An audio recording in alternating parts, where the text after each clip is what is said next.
Welcome to the Fantasy Football Profit Podcast, hosted by Craig Phillips and Jeff Torrey. Visit us at fantasyfootballprofit.com. And now your hosts, Craig and Jeff.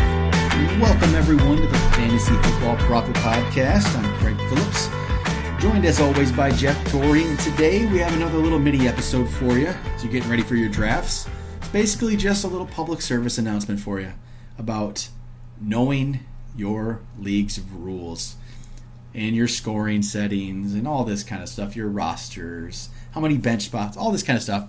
It makes a major difference in how leagues draft. So it's kind of if you're in a new league maybe, you haven't been in before, and you just kind of joined late, I don't know, make sure you know all these little things. Like, I'm going to bring up the passing touchdown thing is a big deal. A lot of standard leagues are 4-point passing touchdowns. We play typically in 6-point.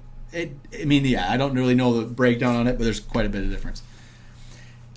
It makes a huge difference, I think, in 4-point versus 6-point. You know, what kind of players, like Tyrod Taylor becomes more valuable. Russell Wilson becomes more valuable. Cam Newton, they all become more valuable in these 4-point touchdown leagues because they get 6 points for their rushing touchdowns. So, yeah. And they make up for in the rushing yardage as well.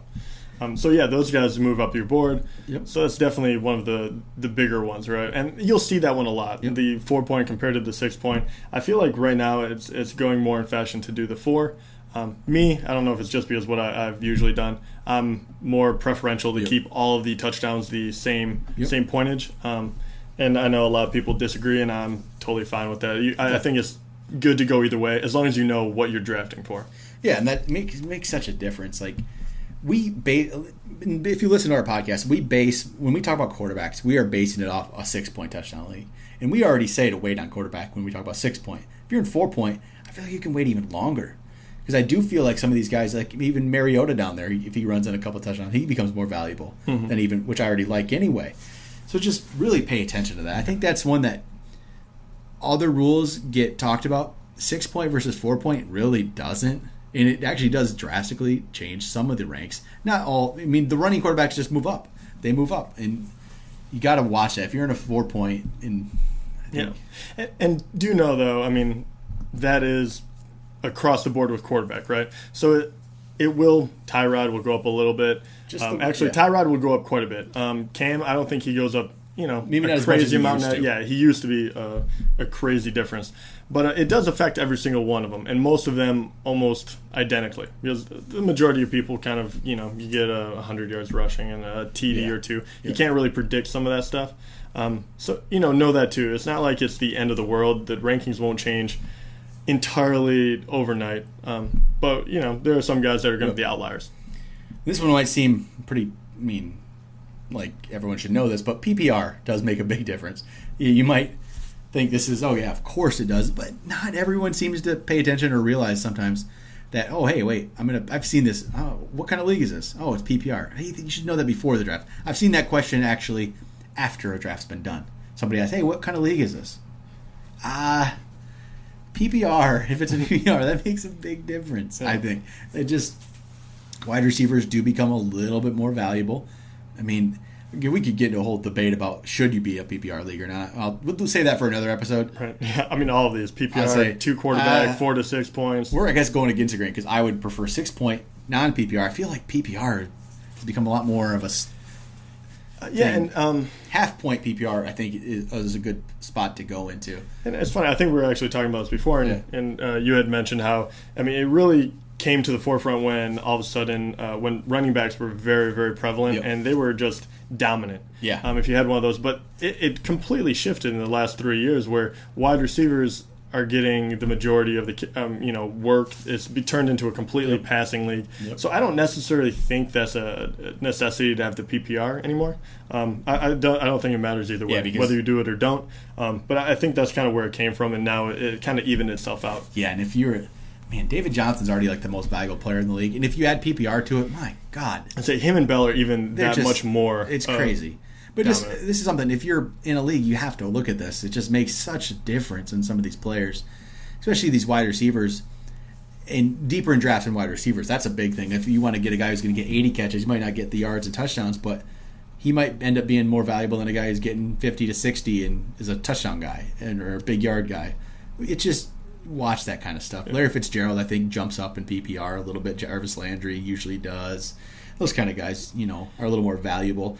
But don't go into your draft and don't know it's a PPR. Just please look. And also, it's kind of true. I know we say, hey, it changes it a lot, but it's true. It changes it more, I feel, usually in the later rounds for who you're drafting later because, like you said, you could go for the high upside of a touchdown, or you can say, hey, this guy always gets 5 catches a game. He's going to be a safer play. But it doesn't necessarily change the way I approach the draft that much. Does it for you? Not a lot. It's just a couple guys, like a Danny Woodhead jump. Like it's not like a lot. It's by certain players, almost like outliers. Yeah, and then like somebody like a Chris Thompson from the Redskins, he actually becomes somebody that I might think about in a late round. In a standard, I don't think about him at all. In a PPR, he actually becomes a little bit more on your radar where you should be drafted. He should be drafted in PPR.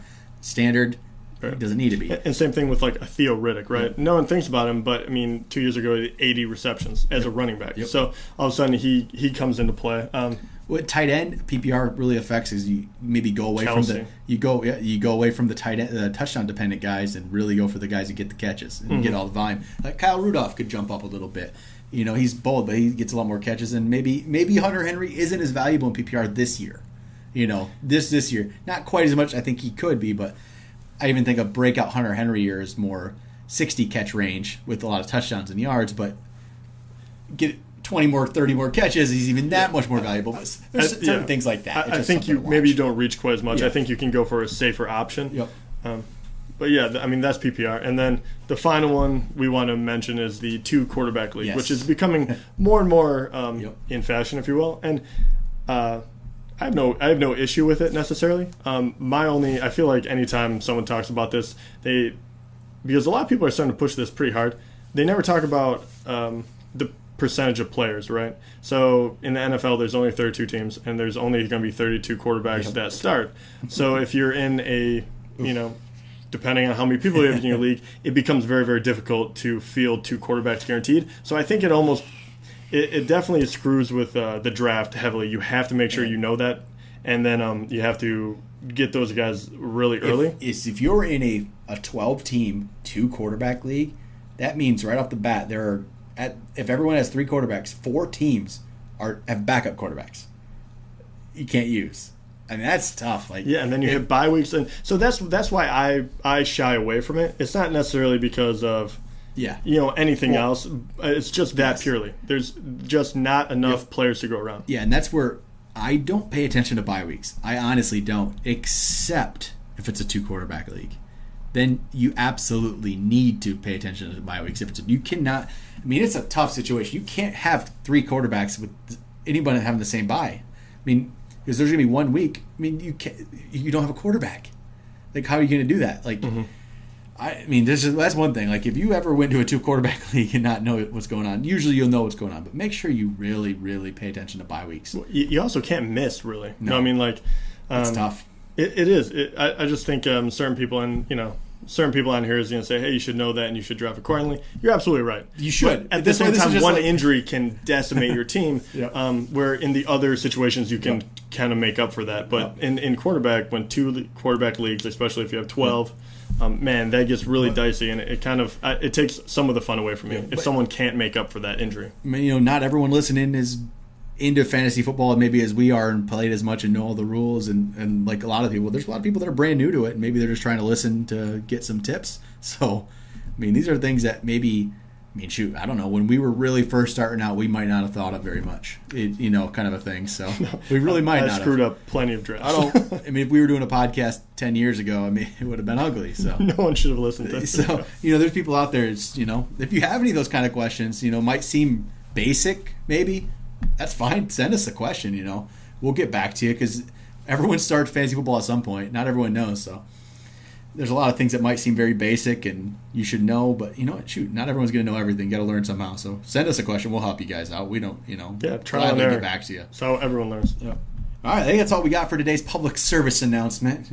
Just wanted to get those things out there for you. Know your rules. Basically, know your rules. Know your rules. But that's all we got for this week.